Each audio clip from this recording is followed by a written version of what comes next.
man of God, walking in God's ways and definitely trying to serve the Lord, you know.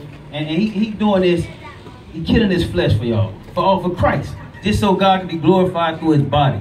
So let's listen to this good word. Hallelujah. Thank you, Rick. I'm a keep segueing or piggybacking off of what my brothers have been saying. So it's some of y'all that y'all are sitting outside in front of your house, or maybe you leaning on a tree or on your car, and you looking over here and you like, what are they doing? Are they over there having church? You know, are they over there talking about Jesus? Are they talking about God? And for the most part, most of y'all at one time in your life have entered the four walls of a church. Or maybe you used to go to church and you saw something that just wasn't right, or somebody did something to you that said they were a Christian, and it really hurt you, and it broke you, and it turned you away from church. But it should have never turned you away from God. See, the difference is that a lot of us are caught up in religion instead of having a relationship with the Father, instead of having a relationship with Jesus Christ. And people say, well, what's the difference? Religious is a practice. It's something that you do on a regular basis. It's a regimen.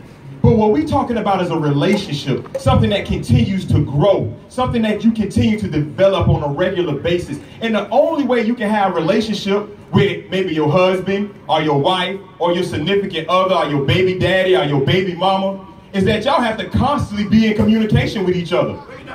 So if you're going to have a relationship with Jesus, then you need to be in constant communication with him on a regular basis. Now that means through praying. That means through reading your word. That means through attending church on a regular basis. You know, people don't want to go to church, but they want to go to heaven. How is it that you don't want to go to church, but you want to go to heaven? Because heaven is nothing but church glorified 10 times. So if you don't want to go to church, you don't want to go to heaven. That's what you got to ask yourself. If church is too much, then heaven, you're not even going to be able to handle it. So if heaven is where you desire to go, I have never really met anybody who intentionally wants to go to hell. There's nobody under the sound of my voice that would intentionally want to go to hell. As a matter of fact, Satan don't even want to be in hell by himself. That's how bad it is that he's trying to drag y'all there with him. So the thing is this. A lot of people say, well, I don't understand how it is that one man dying on the cross can forgive the whole entire world of its sins. How is that possible? Because one man messed it up for everybody, Adam. One man can redeem everybody. I'm going to break this down for you under the sound of my voice and make this real simple for you. Okay? So we say that life is a journey, right? And our life is a road that we all have to travel. So let's imagine on that road, who here has ever been in a traffic jam?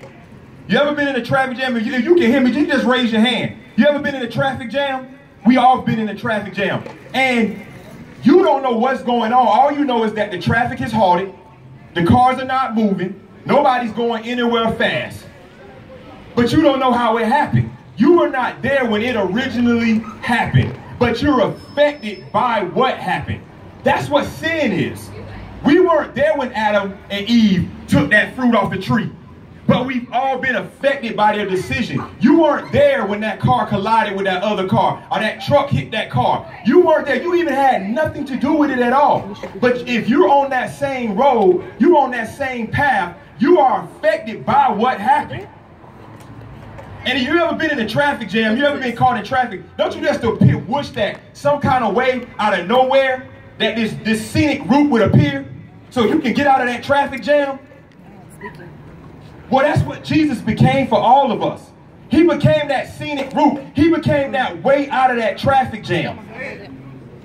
But the first thing you got to do, you just can't look at the scenic route and say, oh, you know what, if I go that way, I can get out of this traffic jam. You actually got to take your car, move it, and get on that traffic or on that scenic route. But what a lot of people do is they sit in the traffic jam. They complain, they cry, they whine, they worry about what's going to happen in the next 10 to 5 minutes, where they trying to get to, where they got to go. The worries of life begin to consume them.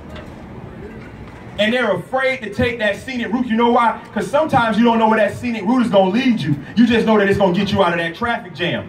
And when you accept Jesus Christ as your personal Lord and Savior, you don't know what he has in store for you. You don't know what it is he wants to do with your life. You don't know where he wants to take you. You don't know the purpose and the plan and the assignment that he has for you.